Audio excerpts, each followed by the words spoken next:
Hér skulum við byrja á því að skoða þetta dæmi bara. Þetta er fyrir hlutina dæmi 1121 og ég ætla að setja í sviga og ég ætla að skrifa þetta upp aftur og þá ætla ég að skrifa 23 í 9. Get ég skrifað sem 23 í 8. sinnum 23 í 1. Ég klíf þetta bara niður. Á sama hátt með 23 í 8. Það ætla ég ekki að kljúfa niður en ég ætla að skrifa sinnum 1.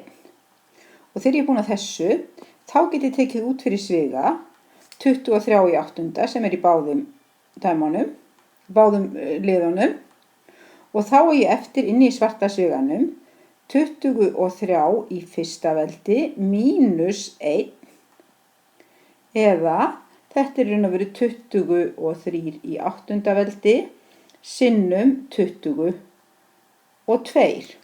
Og það var akkur það sem var spurt um. Það var sagt gefið að svarið væri 22 sinnum 23 í x veldi. Við fáum 22 sinnum 23 í 8. veldi sem segir okkur að x-ið er jafnt og 8. Það er semst veldisvísinn.